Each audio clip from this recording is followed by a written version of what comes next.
welcome to our class for today. So good afternoon, class. Before we start, let me introduce myself first. I am Teacher Cherise Ann F. Anakan, and you can call me Teacher Cha or Ma'am Cha, and I will be your English teacher for today. But before we start, let me check your attendance first. Is everybody present today? Yes, ma'am. Very good. So before we dive into our new lesson for today, let's recall what we've learned last time. So class, last time we learned or we talked about simple past tense verb. Now, who can tell me what is simple past tense? Rosemay, please stand up. Okay, very good. So always remember, class, that simple past tense verb is a verb used to describe an action or state and started and finished in the past of specific time. Now, class, let's try the short review activity entitled Choose the Correct Verb. Direction: read each sentence carefully, choose the correct verb inside the parentheses, and write your answer in the line provided. So we will answer number 1. So number 1, she plays with her friends every day. So class, what's the answer? Okay, very good, plays. Number 2, they eats lunch together. Okay, what's the answer? Rosemay? Okay, very good. They eat lunch together. Number 3, he reads a storybook before bed. Who can answer? Okay, Laurie. Okay, very good. He reads a storybook before bed. Number 4, I likes to draw a picture. Okay, Rebecca. Very good. I like to draw pictures. And last, the number 5, the dog barks loudly at night. What's the answer, Clary? Okay, barks. So the dog barks loudly at night. So class, now always remember that simple past tense verb is a verb used to describe an action or state and started and finished in the past of a specific time. Now, teacher prepared some pictures. Now, who can tell me what these pictures? Okay, a park or a playground, a park. So, what can you see in the picture? Anyone? Children? Another? Trees? Benches? Okay, we see in the picture some trees, flowers, benches, children, and peoples also. So, what do we call these things or the people? What? Okay, a nouns. Very good.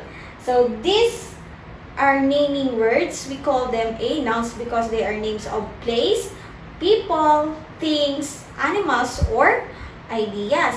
Now, today we will learn or we talk about the two kinds of noun, the common noun and the proper noun.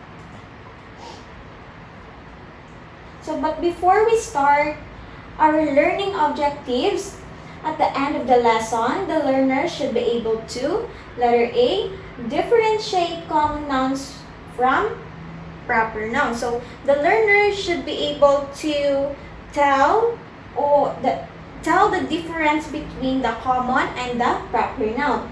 Letter B, use common noun and proper nouns in sentence correctly. And letter C, write 5 sentences using both common and proper noun. So, we have here 2 examples of sentence. So, what are the naming words can you see in the sentence? Okay, anyone? What are the naming words that can you see in the sentence? Okay, Laurie, a girl, very good. Another, the park. The second sentence, what are the naming words? What? I cannot hear you. Okay, Anna. And the last is Luneta Park. Very good. So, these are the naming words of place and people. Now, these words are what we call a noun. So, today we're going to learn about the two kinds of noun, the common and the proper nouns. But before that, what is noun? A noun is a word that names a person, place, animals, things, or event. They may be classified as a common and proper. So, nouns are the names of people, place, animals, things, or an event. So now we're going to the first one is the common noun. So, common noun is a general name and Good. so let's go for the first one. So the common noun. So common noun is a general names like girl and park. So this noun do not begin with a capital letter. For example, this book is not begin with a capital letter. The second type of noun is the proper noun. Okay, so proper noun is a specific names like Luneta Park, Ernie, that it always begin with a capital letter. If the common noun do not begin with a capital letter, the proper noun is begin always with a capital letter. For example, Miss Anna. His name is always begin with a capital letter. So now class, what are the two types of noun that we discussed? The common noun and proper noun. So, okay, always remember that common noun is general names and the proper noun is specific names that always begin with a capital letter. Now, we have here some examples. You guess if it is common noun or proper noun. So, let's try. Now, example number 1. Pencil. So class, the pencil is common noun or proper noun? What? Let's check if it is common noun or proper noun.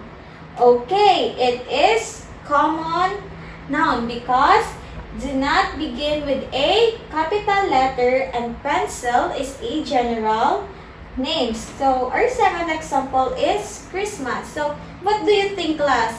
It is common noun or proper noun?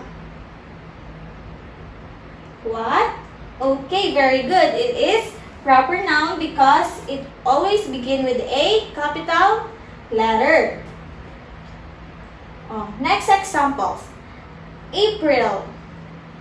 So, what do you think? It is common noun or proper noun? Laurie? It is? Very good. It is proper noun. Next is watch. What do you think, Clary? It is common noun or proper noun? What? I can't hear you. What it is? Okay, common noun. So, everybody has a watch. Okay, very good. Now, pause ka.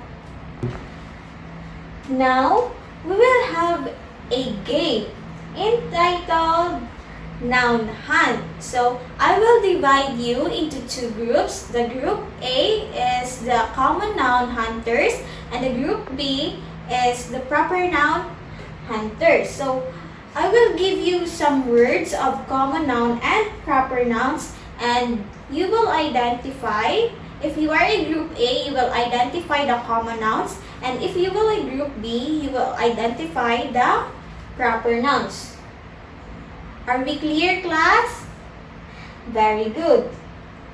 Instruction class before you going to find and collect all the nouns. So when I say go, you find and collect all the nouns that belong to your group. And you have only 2 minutes. And if you finish collecting, you will present it into the front.